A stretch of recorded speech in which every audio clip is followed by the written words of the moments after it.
Hi, I'm Angela, a 30-year-old. When I first met my mother-in-law, Mary, she said, "You will never be as important as me to Cole. He will always choose me over you. Don't expect anything else from him." I was extremely embarrassed and hurt by her behavior. She kept insulting me, calling me worthless, and said, "I don't know how my son could choose a girl like you. No one deserves my baby. He's just mine. Cole is the best kid ever and loves his mom. You're just a temporary person in his life." I replied, "I know he is your favorite son, Mary. I also know he loves you a lot because you are his mother. I can't replace you. I'm just trying to be a good partner to him. You don't have to see me as competition. I want us to have a relationship."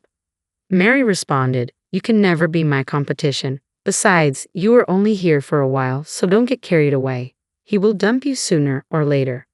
Mary's rudeness really shocked me. My boyfriend, Cole, is nothing like her. He is super kind and caring. It was painful to experience this because I would never ask Cole to choose me over his mom. I lost my parents when I was young, so I understand how important parents are. Cole has always been loving towards me, and he holds his mother in high regard. His father, Billy, divorced Mary when they were kids, and Cole has some resentment towards him. He prefers his mom over everyone else, believing she sacrificed a lot to raise him. Cole once told me, "All my ex-girlfriends hated my mom. I have no idea why. She's a little dependent on me because she never married again. She spends a lot of time taking care of us and expects a lot of emotional support from her kids." I said, "She sounds like a great person, especially since you speak so highly of her. She also raised such a fine man like you. I already hold her in high regard." Cole replied, "See, at least you consider that. I don't know why no one else could tolerate her. We have to be compassionate. I can't just leave her like Dad did." I agreed, "Cole, I'm sure they had their reasons, but you're right. You can't just drop your mom for anyone." In the future, I would end up being one of those girls who disliked his mother, making things difficult for him. His siblings, Dean and Tamara, tried to warn me when I met them. They were very warm and understanding, unlike Mary. I was confused about how Cole and his siblings turned out so nice with Mary as their mom. Dean and Tamara explained, "Angela, we know you've met our mother. You don't have to pretend to like her. We don't worship her like Cole does. He can be a little too naive when it comes to mom." They clarified, "Yeah, I mean mom did raise us, but she wasn't exactly a great parent, although Cole might think otherwise. I think Mary didn't like me very much. I tried my best to reassure her, but she seemed firm in her judgment of me." "I'm sorry you had to go through that," Dean said. "I just hope she didn't say anything overly hurtful." "Look, I don't know if Cole told you, but she's always been this way towards his girlfriends," Tamara added. "I actually have a lot of stories to tell. Yeah, she had a habit of chasing them away. Mom just can't take it when Cole and me give attention to someone other than her. She thinks that just because she chose not to date, she's entitled to all our time and attention." "Angela, we really like you, so take this as a warning. Cole can be very dense when it comes to mom. He takes her side most of the time, and we know it has cost him many relationships. Don't let mom win this time. You were perfect for Cole." I don't know, guys. It feels very weird to compete with his mother. I don't have my parents anymore, so I feel bad for Mary. I don't want to take Cole away from her. Believe me, Angela, he really needs to be away from her. Otherwise, he will never be happy, Dean said. Dean and Tamara gave me some good insight into what my relationship with Cole might become. It was true that Cole spent a lot of time with his mother. He often canceled dates to be with her. Mary also called him over for every minor inconvenience. She never worked and was still getting alimony from Billy. I met Billy a long time after I met Mary and the siblings. Billy seemed to be more like Cole and the siblings, and it was easy to see why he had to divorce Mary. I never had a problem with Cole canceling dates for Mary if there was a genuine emergency. However, his constant catering to her wore me down. Dean and Tamara's words kept ringing in my head, and I knew it was time to sit down and have a conversation with Cole. I said to him, "Cole, I like that you take care of your mother so much, but you're starting to neglect me. This month, you have canceled all our dates just to be with her. It's getting annoying. You know mom relies on me a lot. Dean and Tamara don't bother to visit anymore, so I'm the only one who has to help." Cole replied, "I can understand if she needs your help or if there's an emergency, but you canceled our dates for no reason. You don't have to run to her when she is slightly bored." "Well, she is my mom and doesn't have anyone else. Do you expect me to drop her when I'm with you?" I'm not saying that, Cole. I just want you to start thinking about which visits are important and which are not. No matter how much I tried to make him understand, Cole never agreed with my reasoning. However, he did promise to make it up to me. I was pretty miffed but didn't complain because he was trying his best. Slowly, I was starting to realize why none of his exes liked Mary. She was unbearable. Every time I was with Cole, she would try to get his attention. When she realized I was more permanent than she thought, she started to become more demanding. It all came to a head when Cole proposed to me. I obviously said yes because I loved him. He was the man of my dreams and exactly everything I wanted. Both Cole and I were over the moon. We decided to invite his family for dinner to announce our engagement.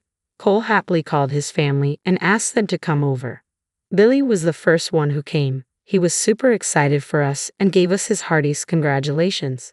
Dean and Tamara also came early and were extremely excited for the wedding. But when Mary walked in and saw the ring on my finger, she just flipped out. Cole, am I seeing things? Did you propose to her? Yes, Mom. I popped the question yesterday. She said yes. I asked everyone to dinner to announce the engagement. You have to be kidding me. What is wrong with you, Cole? You were too young to settle down with whoever you find on the street. You didn't even consult me before asking her.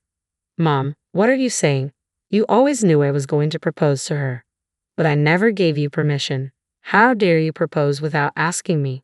Why did you spend so much money on the ring? This stupid girl doesn't deserve anything so expensive. Angela, are you happy now that you have taken away my boy? Mary, what are you saying? You should be happy for us. We love each other and you are my family as well now. Mary, calm down. It's natural Cole would settle down with Angela. She is a great girlfriend, and we all knew the engagement was coming. Stop making a scene. This is ridiculous. Cole doesn't need your permission to marry. He's old enough to make his own decisions. Mary just wouldn't listen to anyone. She kept screaming at us and calling us names. Some of the things she said about me were downright nasty, things I can't even repeat here. Cole was pretty stunned throughout the whole debacle and didn't say much. It was just Mary screaming while the rest of us tried to calm her down. After a while of screaming and crying at us, Mary left. The rest of us decided to sit for dinner so that the food wouldn't go to waste. Before everyone left, Tamara pulled me aside and said, Angela, I think it's time you set some boundaries with Mom. She called you horrible things in front of us. Tamara, I think I've had enough. I tried so hard to make her like me, but I won't do that anymore. She has disrespected me a lot today, and I won't put up with this anymore.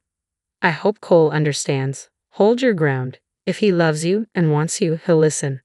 After everyone left, Cole and I cleaned up and then I signaled him to the living room. It was time to put some boundaries between us and Mary. I sat him down and said, Mary was horrible to us today. I think we can agree on that. She overreacted a little. I guess I shouldn't have sprung this on her. If only I had discussed this with her. Cole, you are a grown man and don't have to discuss these things with your mom. Why are you still defending her? Didn't you hear what she said about me? Are you okay with that? Of course not, Angela. I'm not okay with that. But it's just that she has never behaved this way before. Trust me, Cole, she has done this before. Every time you were away, Mary used to berate me and call me names. She is obsessed with you. Can't you see that? What are you saying, Angela? My mom has been talking about you all this while. Why didn't you tell me before? Because you have a habit of defending her every time. Look, I know she's your mom and you want her in your life, but I'm going to have low contact with her. You need to rethink your actions and stop catering to her demands all the time. We discussed the problems with Mary, and Cole agreed to set up boundaries. I was happy that he was finally starting to see through Mary's toxic ways. However, he still held her dear and refused to criticize her for anything. Thankfully, he went over to talk to Mary and told her to stay away from me. Wedding planning was equally exhausting with Mary creating trouble. She even went as far as to change the decorations and try to cancel the venue. My maid of honor had the foresight to install passwords so that only Cole and I could make changes. When we were informed about Mary's meddling, I was furious. However, Cole tried to play it down and promised to handle Mary on his own. Things were pretty tense between us as well. Mary absolutely lost it when she found out we bought a house together. Cole and I found our dream house, and Billy offered to help with the down payment. We bought it immediately and put both our names on it. Mary didn't like this at all. She even called Cole and berated him for ignoring her wishes and getting a house with me. Mary wanted Cole to live with her once her lease was up and didn't want him to spend money on a house with me. The wedding itself was uneventful since Mary was given a stern talking to by Cole. My bridesmaids and maid of honor also kept an eye on her so that she couldn't mess things up. However, things went south when we went on our honeymoon. One night, we got a call from Mary. She said, "Cole, I have been in an accident. I'm at the hospital. The doctors are saying that I have become paralyzed. I need you right now." "What? Where are you, Mom? Tell me the name of the hospital. We will come back immediately. You should have called me sooner." "I didn't want to spoil your honeymoon. I knew Angela would not let you come back." "Don't worry, I will get discharged tomorrow, but how will I manage on my own? I can't even move. There's no one to take care of me." "Don't worry, Mom. You can stay with us. I'll take care of you. I'm sure Angela is okay with this. I'll come to get you when I return. Take care of yourself." Cole quickly called his siblings and Billy as well. However, they were pretty confused by the whole deal. They didn't even know Mary had an accident. Apparently, when they called her up, she forbade them from visiting her in the hospital. Cole was upset and said that Mary was mad at everyone for abandoning her. He also felt bad for neglecting her the previous year, so he decided to end our honeymoon there. There was nothing I could do.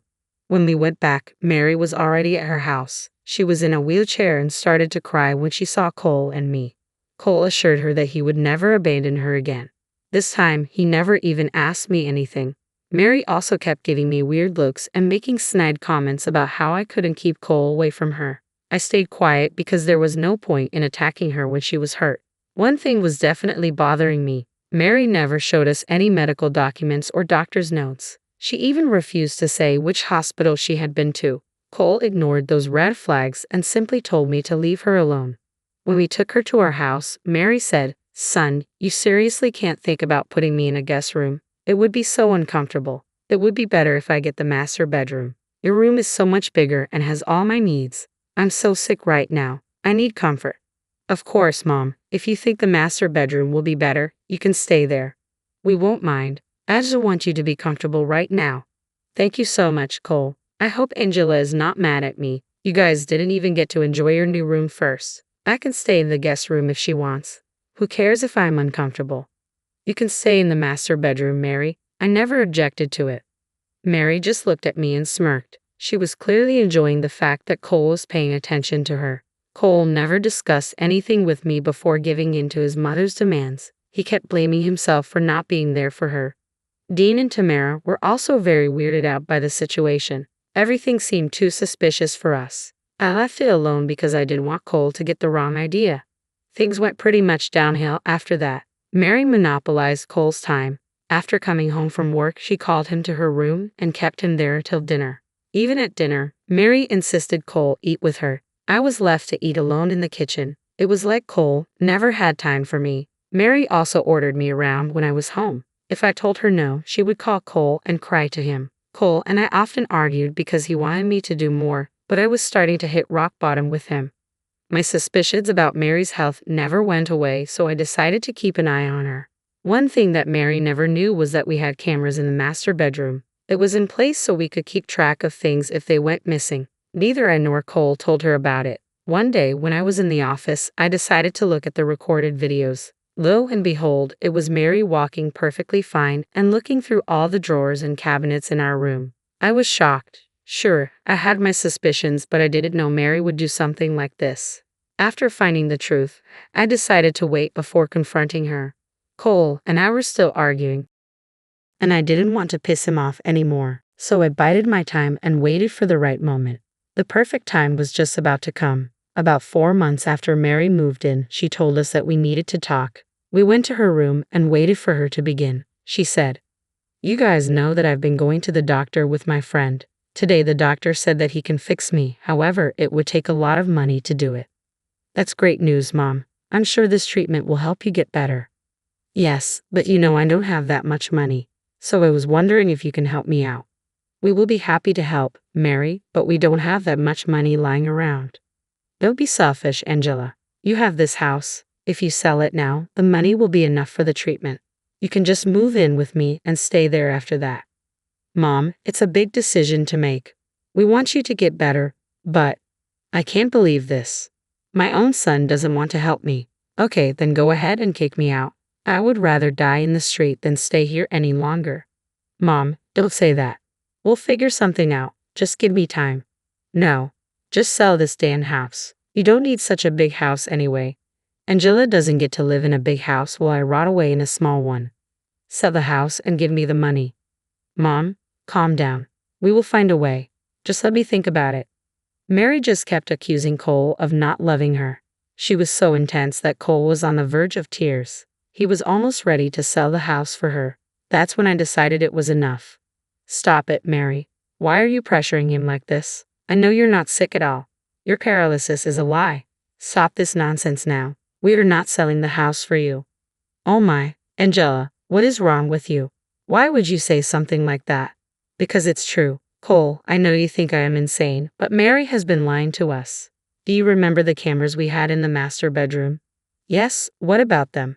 I checked them a few days back. Mary's just fine. She's acting like she's paralyzed. Here's a compiled video of her moving around just fine. I gave Cole my phone to see the evidence. Mary went white as a ghost. She was trying to prevent Cole from seeing the video. She knew I had caught her in the act. After watching the videos carefully, Cole said, "What the hell is this, Mom? You were acting all this time. Why would you do that?" "It's not my fault, Cole. You have been drifting away from me. There was nothing else I could do. Angela doesn't deserve all the money and attention you give her. I should be a priority, not her." "Of course Angela is my priority. She's my freaking wife. I would always be there for you when you need me, but you were getting overwhelming for us." "How can you say that? I am your mother. You have to sell this house and move in with me. I had to act like a worthless disabled person to gain your attention. I deserve something for going through this nonsense." "You are not entitled to this house, Mary. You should be grateful we haven't kicked you out instantly." "Mom, you need to leave. I don't want to see your face right now. I need to be away from you." Mary kept crying and screaming that Cole was abandoning her again. However, this time Cole wasn't giving in to her. Next, she started to attack me verbally. The insults she threw at me were vile. She even brought up my dead parents to insult me. Cole had enough and threatened to call the police if she didn't leave. She went back to her house but kept calling repeatedly. Cole and I had some serious talks, and he apologized for being so naive about his mom. We discussed her awful behavior and decided that it was time for no contact. Even his siblings and Billy were horrified by what happened. They were also contemplating going no contact with her. Mary kept pestering us with calls for months. However, for now, she has gotten the hint and is staying away. We might consider establishing a relationship if she gets therapy and tries to be better, but for now, she is staying far away from us.